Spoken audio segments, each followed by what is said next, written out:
Hey, honey, Yes, Barry? let's get out of here. Where are we going? Where do we always go?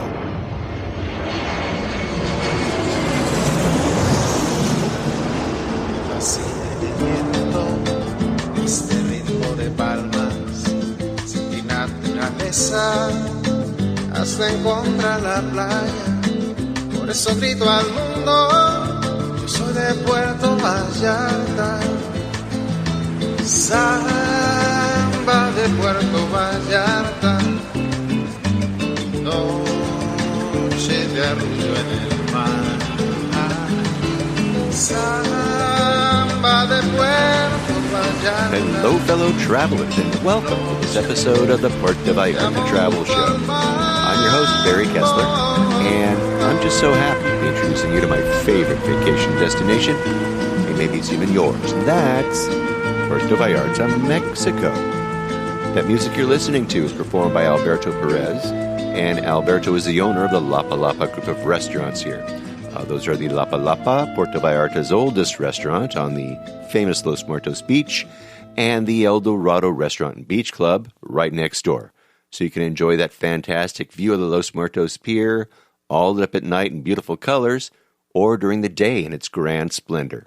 For breakfast, lunch, or dinner, seated with your toes in the sand right at the water's edge. It's so romantic. It's so Puerto Vallarta, my friends. This week, I'm taking you to a really cool restaurant, and it's in a very unusual spot right along the Rio Quale. And I'll introduce you to the owner of this said restaurant, Antonio Cruz, and his restaurant, Balam Balam Seafood Restaurant, where he serves the real deal, real live Vallarta-style seafood. You'll like Tony a whole lot. I know I did. But before we get to Antonio, let's see what's happening this week in Puerto Vallarta, the 23rd of November, 2019. We are just about a week away from the start of what is probably the biggest holiday here in Puerto Vallarta. It is a 12-day event, and let's read from Bahia Observatoria, from the Spanish, translated to English. Here we go. Semana Santa is on its way. More than 180,000 faithful will go on pilgrimage to the parish of La Guadalupe in Puerto Vallarta. It's expected that from December the 1st through the 12th, the parish of Our Lady de Guadalupe and San Jose in Puerto Vallarta will be visited by more than 180,000 pilgrims who will attend more than 360 processions before the venerated image of the Virgin of Guadalupe. According to the announcement from the curator, Roberto Cordero Robles, the priest, it is that these celebrations will also be the prelude to the celebrations of this parish that in October of 2021, next year, they will be celebrating 100 years of being founded. We believe that these festivities are a perfect framework for personal and community preparation to celebrate our life as a ecclesial community, Cordero Robles said at a press conference. The priest added that this year the pilgrimages will be dedicated to Jesus Christ, seen as a sacrament of God the Father, that although they are parties in honor of the Virgin of Guadalupe, what's intended with the processions is to reflect on the experience of the sacraments of each one of the faithful who participated in the life of our parish. Because in truth there are many brothers who participate in the festivities in honor of the Virgin Mary of Guadalupe, but from various towns and parishes in the region. The estimated influx of pilgrims to this parish and temple for 2019, about 180,000, we especially want to deepen together with our pilgrim brothers that each of us baptized is a sacrament of the living presence of Jesus Christ through his Holy Spirit. That's why we want to invite you to reflect on the sacramental signs during the 12 days of our patron celebrations, sharing a particular theme through the allegorical charts in the pilgrimages and or in the masses. The first day will be the subject of the sacraments. The second theme will be baptism. The third, confirmation. The fourth, of the Eucharist. The fifth, reconciliation. The sixth, the anointing of the sick. The seventh, priestly order. The eighth, marriage. The ninth, sacramentals. The 10th, the church, sacrament of Jesus Christ. And the 11th, the Virgin Mary and the sacraments. And the 12th, and last, will be the central theme, Jesus Christ, sacrament of the Father. The Guadalupe fervor mobilizes thousands of people. An example of this is the pilgrimage of the favored ones, which represents a very special manifestation of the affection that our Blessed Mother has and the devotion and the faith of all Vallartans, Cordero Robles said. He also said that the participation of foreigners and tourists is also of great importance during these pilgrimages, said the pastor, because many of them, mostly who share the Christian faith, participate in this event. But there are even people who are not Catholic and who, driven by the fervor of all the Catholics who manifest their faith to the Virgin Guadalupe, also join and are very respectful and share this very special moment. Tourists are an important part of the festivities, he said. And so that's great. I have a link to this article in the show notes, so you can go ahead and translate it yourselves if you want to. I think I did a pretty good job of it. But anyway, you can see from the priest's point of view what is going on, what's going to be happening in those first 12 days. And of course, next year, that 100-year celebration, we'll be looking forward to that. Gary Thompson is back for his 14th season of the Malecon Sculpture Tour. That's right. Gary from Galleria Pacifica in downtown Puerto Vallarta is starting up his morning tour.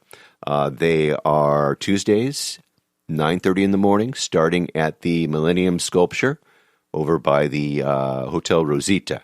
Mathis Ledice and Kevin Simpson will also be there to join Gary. They'll be there every week. And by the way, I'm going to have Kevin Simpson next week on the show. We're going to be talking about huichols. That's going to be a great conversation. Anyway, back to Gary and his sculpture tour. After the tour, donations are gratefully accepted, and those donations benefit the Los Mangos Biblioteca, the library over there.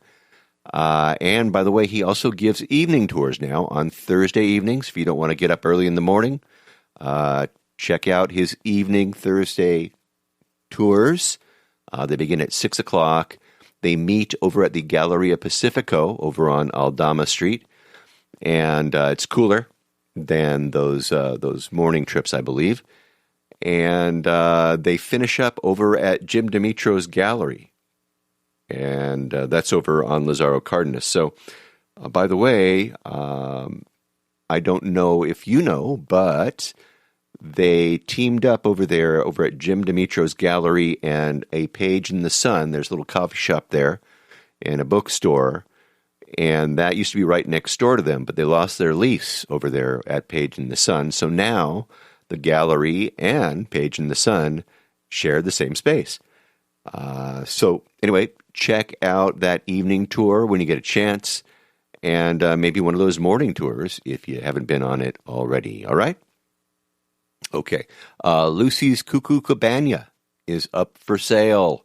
That's right. I saw a post the other day that our friend Lucy and Gil from Lucy's Cuckoo Cabana are finally looking to retire. Now, I'll read from their Facebook post here to you. It says, "We are both happy and sad to announce that Lucy's Cuckoo Cabana is officially for sale. It's been 25 great years, and now it's time to go on vacation forever." They're selling it with all their stock, you guys, and a lot of guidance, I guess, to the new business owner. Let me read what the offering is here really quickly. It says 25 years of uninterrupted success, number one on TripAdvisor. It's for sale. The price includes a fully stocked store with a year's worth of inventory, turnkey operation, everything displayed just the way you see it, an in-person introduction to all of our artisans, 12 months of free consultation, within reason, by the owners, accountant, store assistant, negotiated lease, and everything that you will need to seamlessly transition into the business. And it also says you can recuperate your entire investment easily in 5 years. We want to help make Lucy's an ongoing success and to succeed forever. And that is what the ad says. Very, very cool. Very, very interesting. So, if any of you happen to be interested in checking out this place, maybe buying a business such as Lucy's, let me know, or just contact Lucy or Gil. I have that information in the show notes, and best of luck to you guys. Lucy, Gil, love you guys, and best of luck to the new owners too. Once again, if you're thinking about maybe becoming an owner, give me a call. I'll hook you up. One of my favorite restaurants in Puerto Vallarta, Chenando's, is now open. They are a dinner spot, just in case you don't know. When I go there, I order a filet mignon. I am into the steak. They have the most delicious shrimp crepes there too, which I order if I'm there with a couple of friends because I can't eat that much, and I just share it with everybody else. Anyway, everything on that menu is terrific. Over at Chenando's, they're over on Lazaro Cardenas, and so if you haven't already, get over there, stop in, and see Fernando and Christian and the whole family. And also, by the way, thank you, James. James sent me an email and let me know that Mi Cafe is indeed open. And James writes, Barry, I live about 50 steps from Mi Cafe, and it has reopened today, November 18th. Yay! It is still a little rough around the edges, and it looks like they are having a bit of an issue with the restaurant being twice the size as the previous one, but it is open, so enjoy. And thank you for that. I have pictures in the show notes that Adalberto sent me, so make sure you go out there, check it out. Rumor has it that Mi Cafe plans to open for dinner, too, so stay tuned for that. And James, once again, thanks for the email. I owe you a beer, brother. Okay, Licks Ice Cream just opened up a second location. Our friends Todd and Kathleen Atkins opened up that second location over in Fluvial, right behind Costco, next to Los Alcatrazes. The address is Lago Victoria 141-3, and like I said, it's in Fluvial.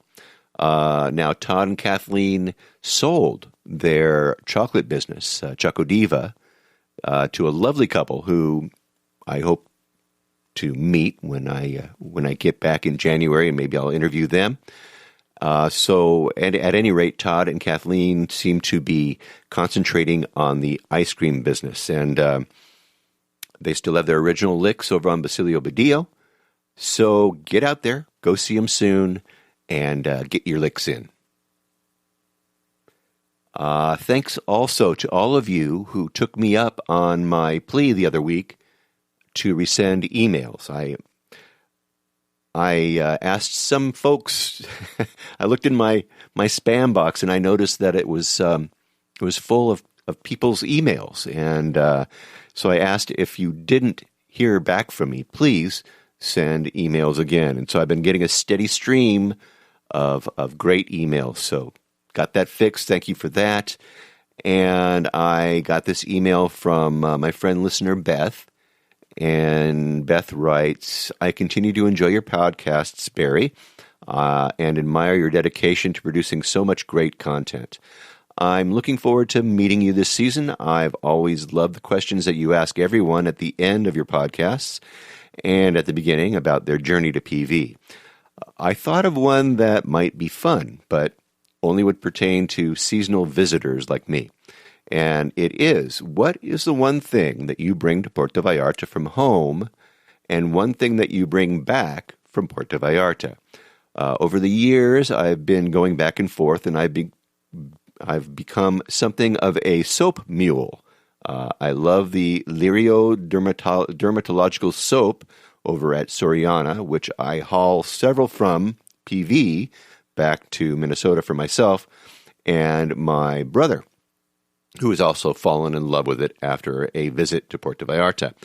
I also now haul Irish Spring soap from Minnesota to Puerto Vallarta for my Mexican friend who fell in love with it during his visit to my home in Minnesota. It's sort of a cultural soap exchange. I also bring several bottles of this great cinnamon, also over at Soriana, and I share it with friends in Minnesota. I thought of writing to you today because I was listening to your podcast and I was filling up another bottle of cinnamon. Just a thought. Take care, and thank you so much for helping all of us not lucky enough to live in Puerto Vallarta to stay in touch. All right. Well, thank you, Beth. Thanks for that email. And yeah, we'll see you. We'll see you in Puerto Vallarta in January. I hope you'll be there. And that is a very interesting question. I think I can add that to the ones I already asked my guests. And by the way, if any of you have a question that you think I should be asking my guests that, you'd like me to add to my line of questioning, send them in for sure, just like Beth just did. But you know what? I think that this might even be a good question to put out to all of you out there. Do you out there mule things down for friends in Puerto Vallarta? And is there something that you can't get anywhere but in Puerto Vallarta that you mule back for yourself or for a friend in the States or in Canada or wherever you live? So, great question. And maybe you guys can tell me what you mule back for yourself and what you mule down. So once again, thanks, Beth. Now, I originally had planned on talking about my newest obsession. Besides Puerto Vallarta, my newest obsession is Mexican candy, believe it or not. But I think I'll wait till next week to talk about it. I've been doing tons of research, you see. And after I've done some more of that taste testing and some kitchen testing as well, I'll get to it, like I said, next week. And, I need to work out my pancreas just a little bit. And I do this all for you guys. Now, speaking of doing it all for you, let's get to the interview, shall we? I get a lot of my ideas from all of you out there. And thanks to what is now, I have a hard time believing this, but I've done over 150 interviews since I started doing this podcast. And from these 150 people, I've gleaned a whole treasure trove of special restaurants, taco stands, holes in the wall, you name it. And this restaurant that I'm going to take you to came from a suggestion that I got from one of our guests, Lisa Manugian. She and her husband, Billy, if you'll remember, they are volunteers over at RISE, over at Refugio Infantil Santa Esperanza, which is the Casa Hogar, the orphanage up there. And Lisa raved about Balam Balam and about the owner, Antonio. And I also heard from JR, who basically lives right around the corner and just a little ways up from this restaurant. And he's pointed it out to me a couple times as we walk past it on our way to some watering hole in town. Hey, have you talked with Tony? He'd ask, and I'd say, no. So after my interview with Lisa over at RISE, I asked JR if he would just do the introductions, and he did. And I stopped by to see Antonio and to set up our interview. Now, Balam Balam, this restaurant, is located at the top of Lazaro Cardenas, right where the bridge goes over the river Quale, right there. And if you're facing the bridge It's just to the left of the bridge. It's small, and at first glance, you just don't notice that it's a restaurant.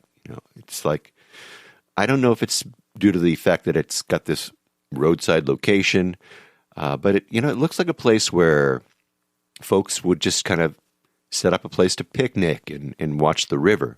Maybe even barbecue a fish on a stick or something and chill out. But then you focus your eyes a little bit and you notice a small kitchen tucked in the corner, tables and some chairs, restrooms. Yeah, restrooms.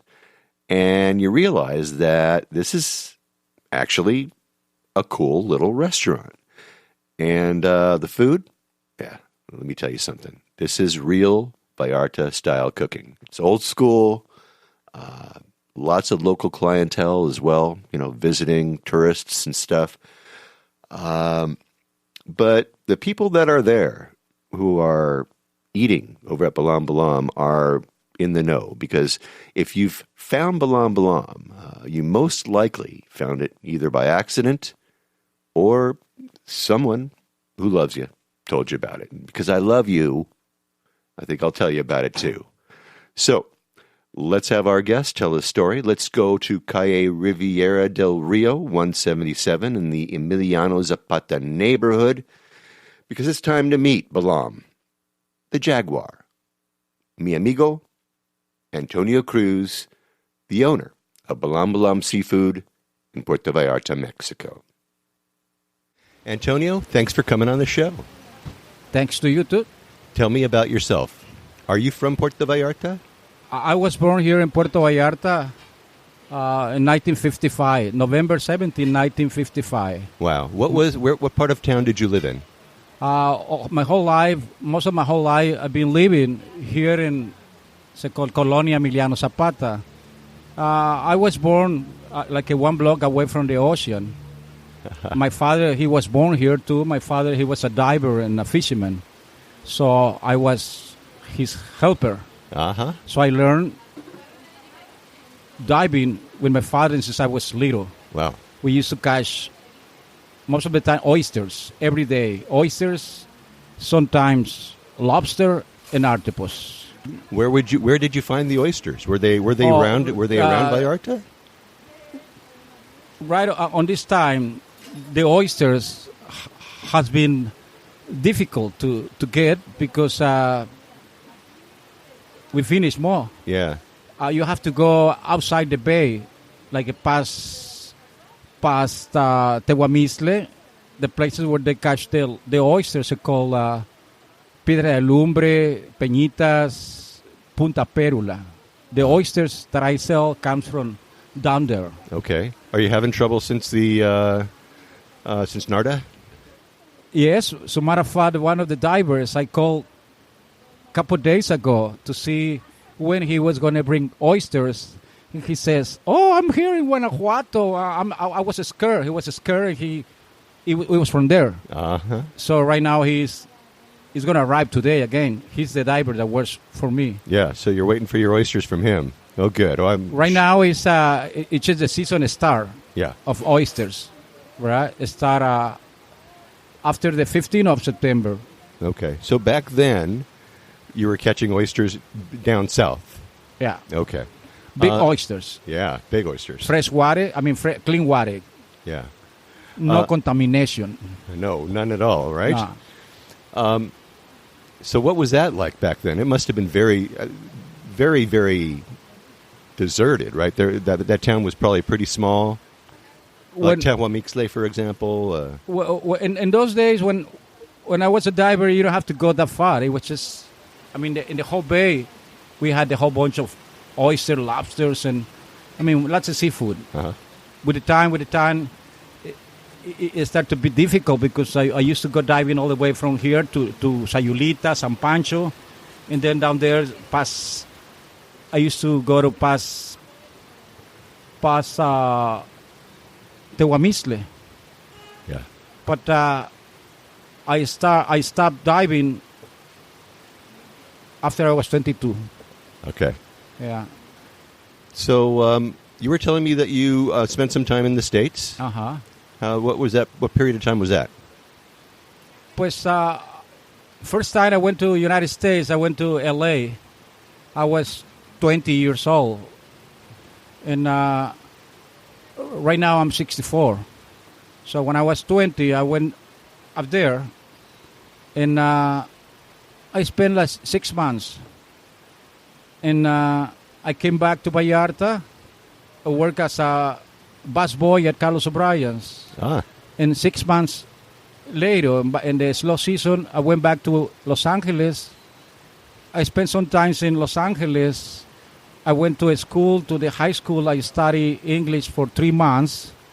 I studied like 7.5 hours a day. Wow, yeah. In the morning, 2.5, 5 hours with a different teacher. And then at night time, come back for another 2.5.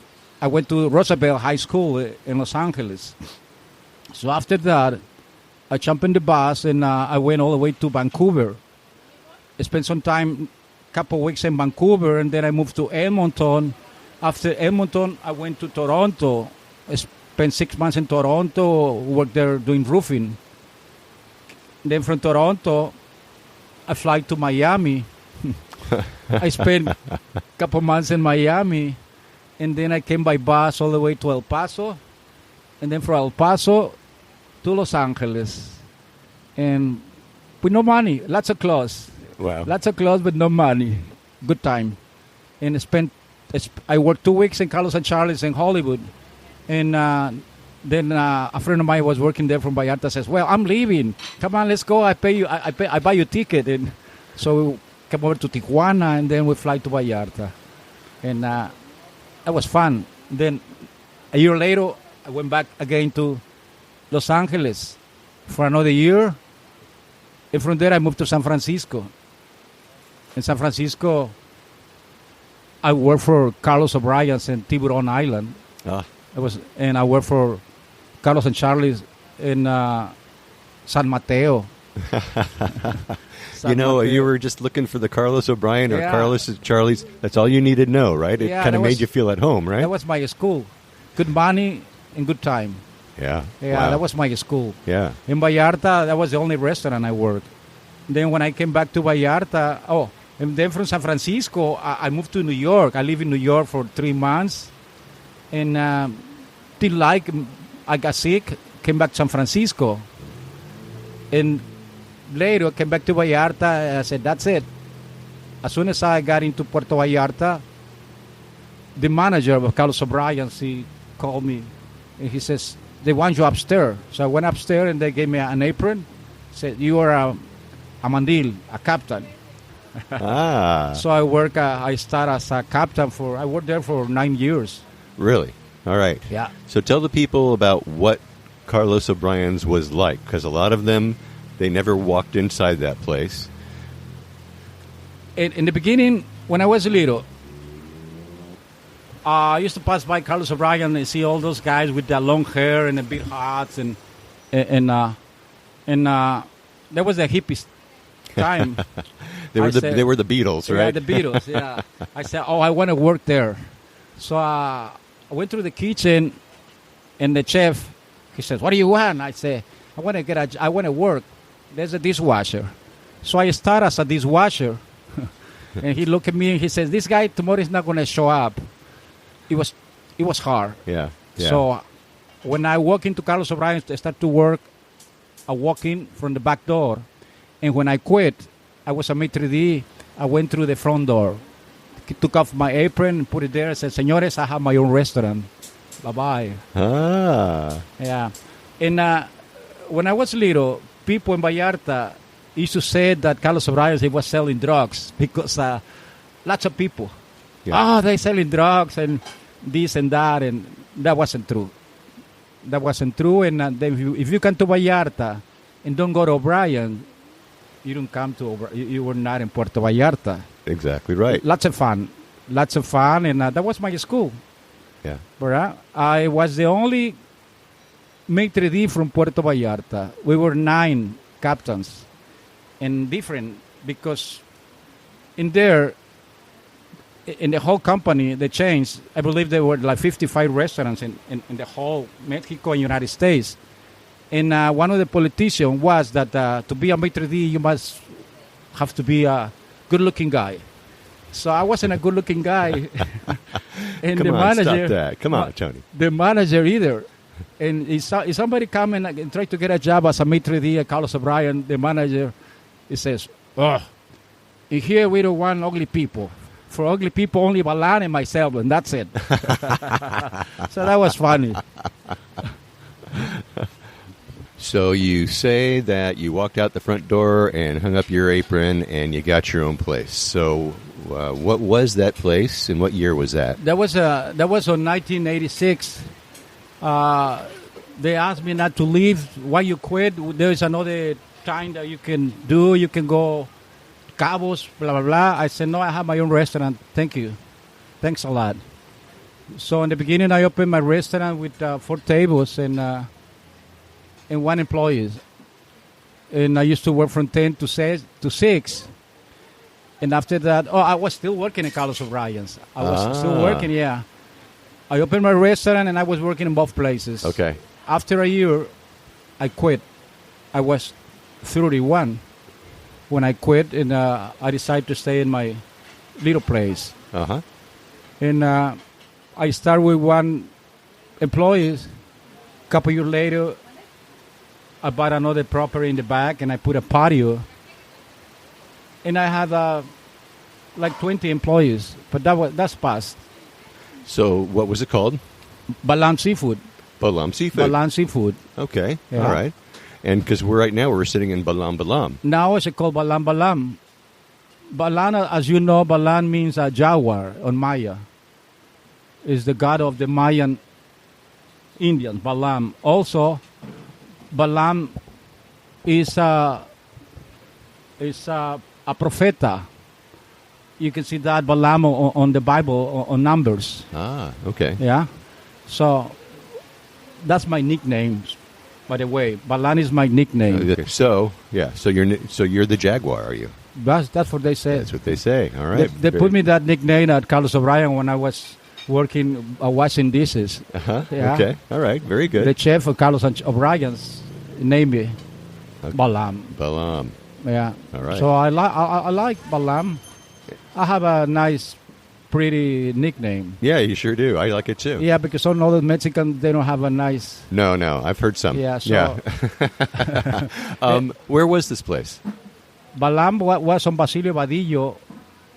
It was the first restaurant on Basilio Vadillo. Really? Now it's called the street of the cafes. Yeah. Yeah. So we're on Basilio Vadillo between Jacarandas and Aguacate. Okay. Yeah. So it's up a little ways. Yeah. Okay. And And what did you serve there? seafood, all kind of seafood. In those days, there was lots of seafood. Yeah. Clams, lobster, oysters, crab daddies, crayfish, different kinds of filet of fish. We serve here different kinds of fish, the catch of the day. Sometimes we have a grouper, sometimes a strawberry grouper, amberjack, sea bass, mackerel, tuna. We try to have most of the time different kinds of filet of fish, quality. Right. Yeah. How long has Balam Balam been here? Here we started almost 5 years ago. Uh-huh. In the same way, when I decided to open this place, I came here only with 1 piece of wood, and I started selling fish stick and ceviche. That's it. Yeah. I was kind of a little embarrassed, but people they just passing by, look at me, blah blah blah. But when I had my first restaurant, I was famous, and still people remind me. Some of them they still remember me, and our customers here, the most of them are local, and it's nice people of a good label, economic, and tourists, Americans, Canadians, people from Europe, Chinese. It's an interesting place. Was there a restaurant here before, or did you just kind of... Before, before they used to sell here menudo and birria and tortillas handmade. So all the time I was keeping my eye on this place. I said, one of these days I'm going to get this place, and one of these days I'm going to get this spot. And so finally, pues, we have it. Yeah, it came about, and it happened. Because it's a very interesting spot to find a restaurant. I mean, you would never, it's almost like you're on the sidewalk, you know? Yeah, I have a friend that, in all the time, since 1986 until now, I have already 5 restaurants. Yeah.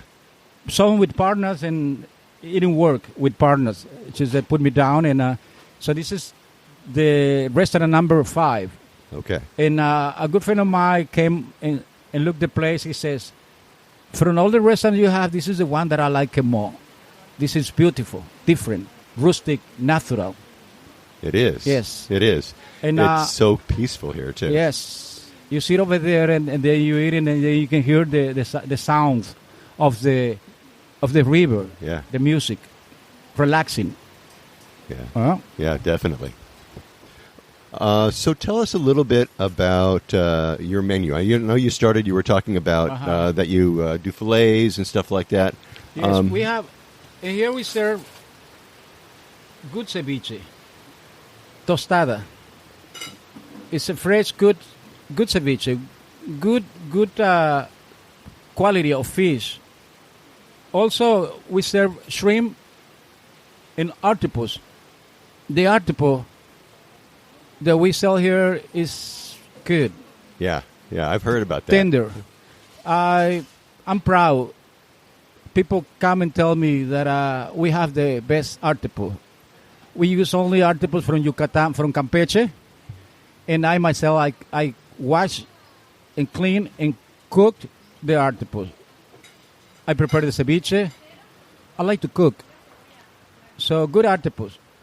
Charco and a tostada or done with garlic. Uh-huh. The filet of fish, most of the time we have different kinds of filet of fish, especially on the weekends. We try to have tuna, sometimes amberjack, sea bass, grouper, strawberry grouper, catfish, and also the whole red snapper. The whole red snapper grill and a stick, which is really good.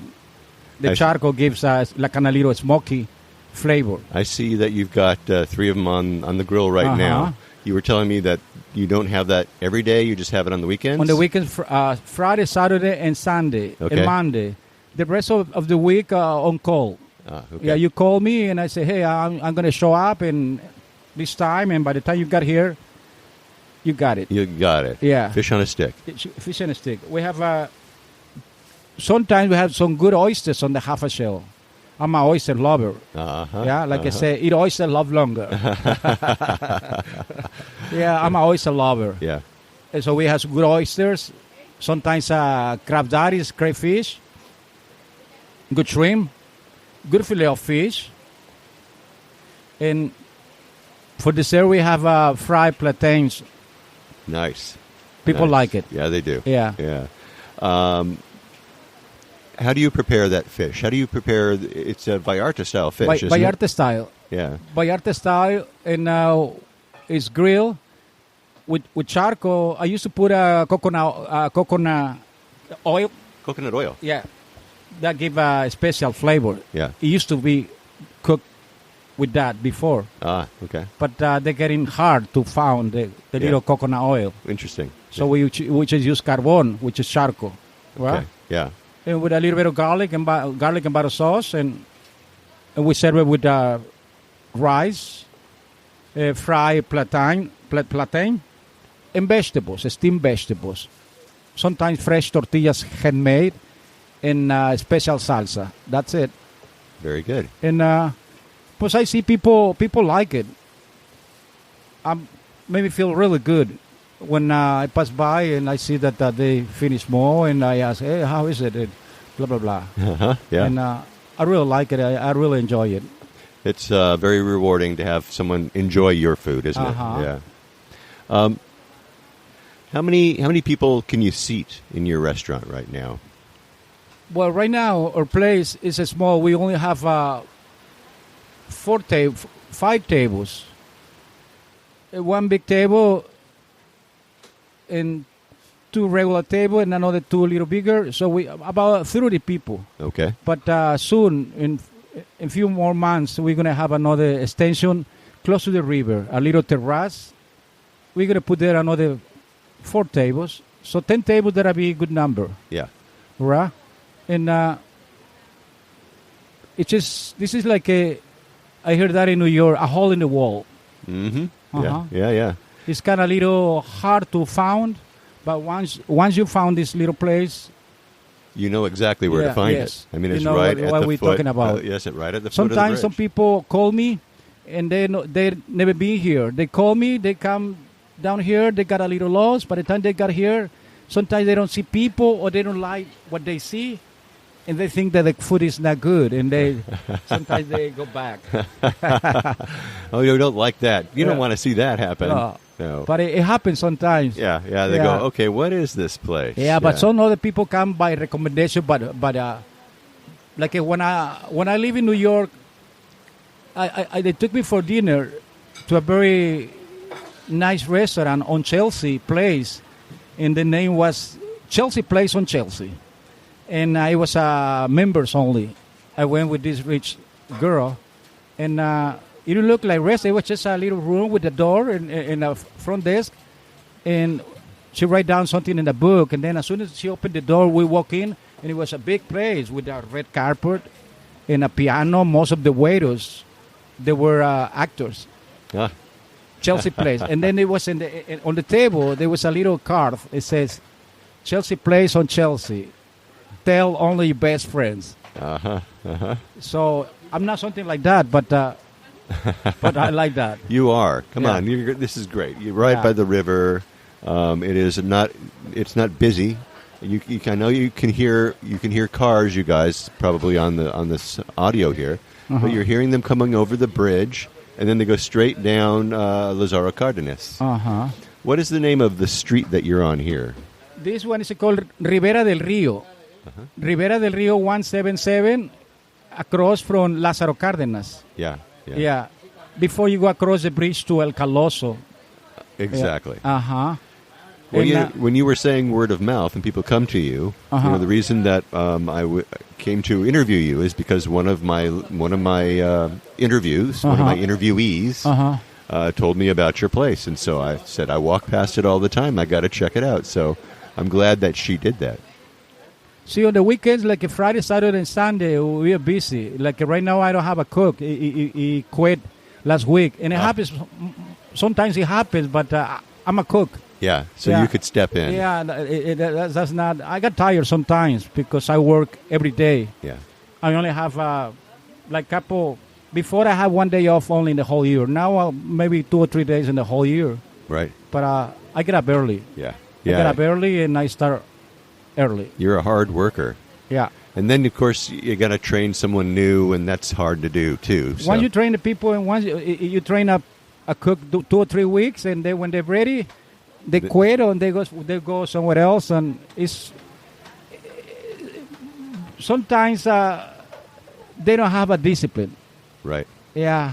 It's difficult, isn't it? It's very difficult. Here in Vallarta, the people is kind of little like that. Yeah. And they come late, they don't show up, because lazy. Yeah. They don't want to work after 8 hours. They just, this and that, and come on. I work in the United States, and over there you're not fooling around. Over there you have to work and what punch you it. got to do. Yeah. Exactly. All right, so you do tostadas, you do tacos, you do... Fish taco, shrimp taco, marlin taco, mantarraya machaca. Oh, really? Mantarraya machaca, which is really good. Yeah. Yeah. Okay. Yeah, it's boiled. You boil that and then shred it. Then you cook it with celery, onions, and a little bit of garlic and white wine and a little bit of shrimp broth. And then you mix that up with some eggs and... No, we don't put you egg. don't that? No, not at all. Oh, okay. Yeah, just shredded celery, white onions, a little bit of garlic, a little bit of shrimp broth, and white wine. We serve it in a tortilla, soft tortilla, with a little bit of salad on top. Huh. Different flavor taste. It's really good. Is it? Yeah. Yes. Interesting. Yeah. I've never tried manta ray. Then we have the seafood salad. We have sashimi. You know what is sashimi? Raw fish. Right. And we have another so-called cevichon, which is pieces of filet of fish, little bit of lemon, red onion, celery, habanero pepper, cucumbers, and slices of octopus. And just like a raw fish, we call it cevichon or ceviche tiger's milk, leche de tigre. Very nice. With octopus. Yeah. Yeah. But the fish must be really fresh. Important. Yeah. And not dark. It has to be kind of pink or white fillet of fish. Okay. And fresh. Yeah. Yeah. I like that one. Yeah. You do you have something that gets ordered a lot? Do you have like a specialty that people that like to order? The fish and shrimp fingers. Oh yeah. Yeah. I didn't realize that shrimp and fish had fingers. Yeah. Me either. Me either. But that's what they call it. Yeah. So they're like a fish and shrimp taco. Okay. Those are beer batter deep fried. Ah, okay. And yeah. With no lettuce, you know. Yeah. Extra ketchup. Yeah. Sometime in the future, we're going to put some hamburgers or a kids menu. Yeah, maybe something for someone that doesn't do fish, I guess, right? Yeah. Because so otherwise, if you don't have two people that are fish eaters, you're going to have them walk past, right? Yeah. Like I said, we sell a lot of ceviche. I heard sometimes they say ceviche and beer, the kind of roads that they get together across. Caminos que se cruzan, they say. Yeah. Do you serve any alcohol, or is it we serve beer, Oh, you do? beer, and sodas, coconut, and we have raicilla. Raicilla is the moonshine. Oh, you do serve raicilla. We have raicilla. Instead of tequila, we have raicilla, which is tequila's grandfather. Yeah. And it gets you dizzy. Yeah, it's strong. It's only for generals. It makes you happy. Yeah, raicilla. It's one of my favorites. Instead of I like raicilla better than tequila. Yeah. Yeah, it's tequila's grandfather. Yeah, I'm totally with you on that. All right, so let's go away just for a minute from Balam Balam because I know you're not open for breakfast. You're a lunch and dinner spot, right? Yes, we open 11 and we close at 7. Okay, so every day. Every day. You don't get a day off? What's going on? Well, like once or twice a year only. Okay. But most of the time just working and working. Yeah. Yeah. Oh, you're a hard worker. I'm a hard worker, yeah. I like to work. My daughter, she gets mad at me because I work a lot. Yeah. But sometimes I have a day off and I go home and just myself sitting there. Right. Yeah, my kids, they're working or somewhere else, and my wife. So, kind of, pues, I got bored. Yeah, you get bored. You said, I guess I'll go down and work. Yeah. Or, see how the kids are doing, right? Yeah. See how they're doing. Do you have a hole-in-the-wall breakfast place you like? Down the street, it's called Mi Café. It's excellent. Yeah. It belongs to a friend of mine. And the food first going through your eyes. Nice and pretty presentation and good. Yeah. What's your favorite? What's your favorite dish there? I order vegetarian omelette. Good coffee. The eggs ranchero. So matter of fact, I took for lunch there my friend my friend Leon Rosales. I took him over there a couple of weeks ago, and he just go, "Oh wow, I know you had an ass under your shirt. Good place. I'm not too much into chilaquiles. He's have a good, nice presentation, good dishes. And right now he's closed because he's gonna get a bigger place. Yeah, he's expanding. Yeah, he's expanding. Yeah, and he's an artist. He was trying with a restaurant for almost 7, 8 years, and then finally, you get it. Really? It's there, and busy all the time, and Yeah. one of my favorite places. Yeah, mine too. Yeah. I like the French toast. I got to tell you, my, that's what my I like. wife, she likes French toast, and I like to try the one of these days. I want to try the enchiladas suizas.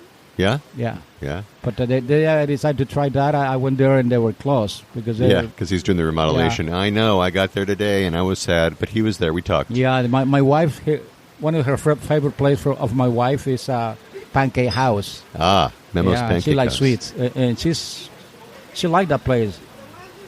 My kids too. Yeah. And I went for lunch the other day because Mi Cafe was closed. We went to a new place. It's on the roof of a hotel Yeah. behind Lay supermarket. Yeah. It's a hotel called La Paloma. Across the street on the On the end, rooftop. it's called Meño's Place. I've heard of that. Yeah, Meño's Place. Good tortillas handmade, good coffee, good beans. Yeah. And I tried carne con chile. It was good. My wife tried eggs. Over easy, blah, blah, blah. But I think Mi Cafe has better. Yeah, eggs. they did that better. Yeah. But the view, by far, is better Yeah, than Mi view, Cafe, they, you know. they give you good tortillas, good beans, good coffee, and nice atmosphere. I try and You liked. I like it, but I prefer Mi Cafe. Excellent. Okay. All right. If you were going to leave town for a day and go somewhere and come back, where would you go? I would go down south, Oaxaca. Yeah? Yeah. Oaxaca. Well, then you need Barra more than Navidad. one day. You need a couple days for Oaxaca, right? Yeah, but then I go to Punta Perula. Okay. I go to Punta Perula. Yeah, you can do that in a day? It's kind of a little complicated. So that's yeah. your 3 day. Maybe Yeah. that's your 3 day. What Well, about just a day trip? There's a little place called Corrales. So matter of fact, in a couple of weeks, we're going to go to Corrales. Corrales has two beach, like twin beach. And it's only like 45 little houses, palapa. Only couple little restaurants. And the people over there, the divers and fishermen. Yeah. Corrales. Corrales. Yeah, so next week we're going to go by boat. I have a friend on Misma Loya. It's a diver. It's called Chipol's. Chipol's diver shop. Yeah, we're going to go with him. Good. We'll spend the day in Corrales. Excellent. That's a nice spot. So like Corrales, if you guys are looking, if you're looking at the bay and you look out and you see where it rounds out and just at the very tip, Corrales is right there, isn't it? It's Pas Yelapa. Yelapa in Punta Mita is the door of the whole shore of the bay. Once you are on the other side of Jalapa, that's open sea. Yeah. Yeah. Yeah. So Corrales, it takes 1 hour 45 minutes from Maloya Okay. in a boat. In a boat. Yeah, and you can go by car too. Yes. Yeah, through El Tuito. Yes. Yeah, but I rather go by boat. Uh-huh. Yeah. Uh-huh. Yeah, a couple of bridges are out there right now, Yeah. so it's really hard to drive it. But yeah, the boat ride is a fun time. in Tehuamistle.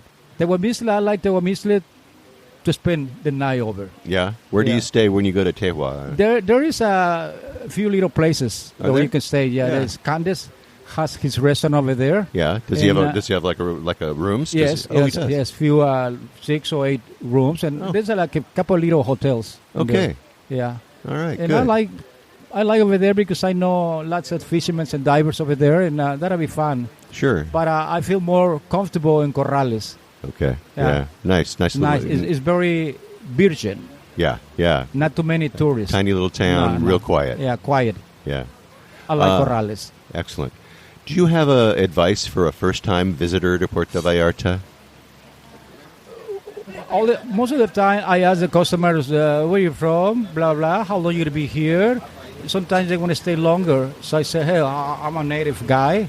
Anything you need, you want to know something, you let me know.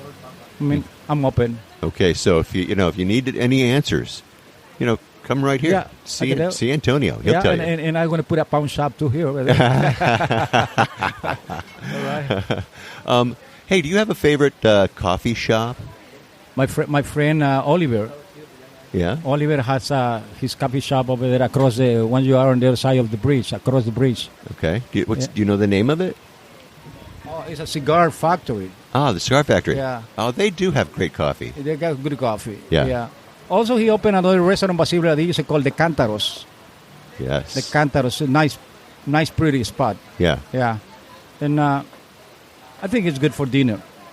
It is. I tried the lunch too, and So it's okay. it's okay. Yeah. Yeah. Like the Café de Olla used to be the number one. Right. Café de Olla belonged to a good friend of mine that passed away almost a year ago. It was a guy that bought me the ticket from LA to Tijuana, Vallarta. Was it really? Yeah. That was it? He used to work for Carlos O'Brien, the owner of Café de Olla, Juan Sosa. Juan Sosa. Just Yeah. passed away? He passed away a year Is ago. the family running it still? Or? Yes. Okay. His Same wife, recipes, everything's all good. It's good. It's good for breakfast too. Yeah. And for dinner, it was a big line, but Yeah. I don't know why. yeah, Because look at this. yeah, that's the way it is. Yeah, it is. Okay. Let's go back to the restaurant. Tell us how we find you. Where will people be able to locate the restaurant? Pues, as you know, we have our page, Balam Balam Seafood. We have our page and Gogos, and I don't think that is difficult. In Colonia Emiliano Zapata, wherever you stop, say Balam, most people in the neighborhood know me. Yeah, they do. Yeah. And I'm going to have a map that will take you right to Balam Balam. And it'll be in the show notes for this episode of the Puerto Vallarta Travel Show. And you can find it at www.puertovallartatravelshow.com. And so I'll make sure that you know. But it's really in a prime location. But again, it's just off of the road a little bit, just off of the bridge. And it's Near the river. just right alongside the river, and it's just such a wonderful, wonderful location. I got to tell you, Antonio, you really have a beautiful place here. Thank you, sir. And your food is fantastic. Thank you, sir. Now, I'm going to get some pictures, so make sure that everybody goes to the blog post and take a look at the photos of Balam Balam. He's got some great signs. You can see that it's just a nice, comfortable place to sit back, chill, have a beer, have fish Vallarta style, and maybe a little raicilla on the side. You never know.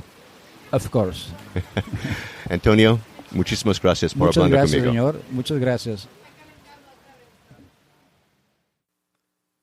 Thank you. Antonio, you were great. I love that story. I love his restaurant. Now, you would never know by the way the interview sounded, but Antonio had to get up a bunch of times and cook. I mean, he needed to help clients all during this interview. I was at the restaurant for about an hour and 45 minutes to be able to record that 30-minute segment. He was so busy because he was shorthanded like he was talking about, but bravo to you, Tony, for busting your rear end for me and for your customers. He really cares about his customers, and he truly is the epitome of Vallarta-style service and cooking. And I really loved his place. And when he talks about Carlos O'Brien's, I fondly remember that place. The waiters were like rock stars. They were handsome, they were brash, they were silly, and they really put on a show for their customers right at their tables. They were funny, they were attentive. I just remember the buckets of beer, the great food, the noise, the smoke-filled room, the music. It was just good times, that's for sure.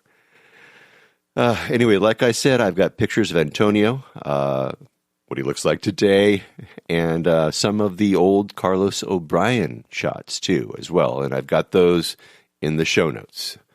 Pictures of the restaurant, of Balam Balam. I've got pictures of the food, and it's just so good. And, you're going to find all those in the show notes, including links and maps and all that other good stuff that I normally do.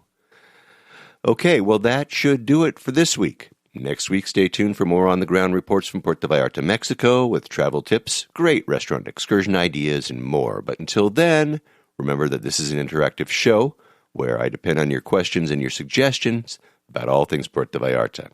If you think of something that I should be talking about, then please reach out to me by clicking on the Contact Us tab and sending us your message. And remember, if you're considering booking any type of tour while you're in Puerto Vallarta, you must go to vallartainfo.com. That's JR's website. Reserve your tour through him right from his website. Remember, this is a value-for-value proposition, my friends.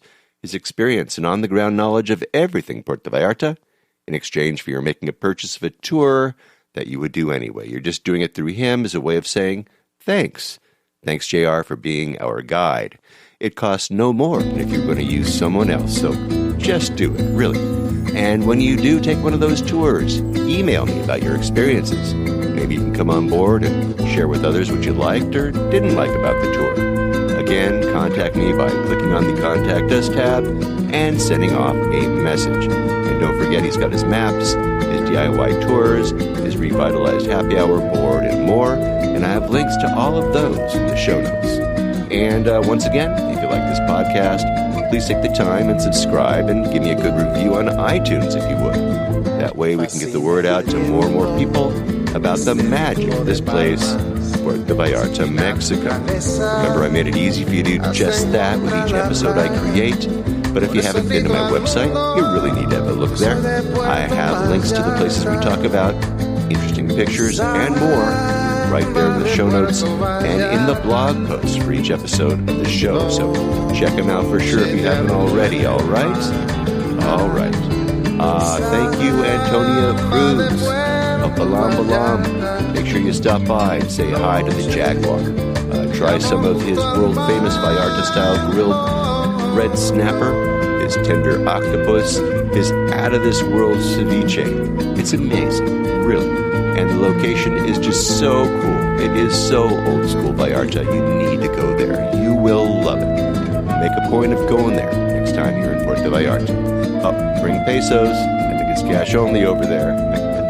No credit cards. Hey, thanks to all of you for listening all the way through this episode of the Puerto Vallarta Travel Show. This is Barry Kessler signing off with a wish for all of you to slow down, be kind, and live the Vallarta lifestyle. Nos vemos, amigos. De Puerto Vallarta, noche de arrullo en el mar, samba de Puerto Vallarta, noche de amor junto al mar.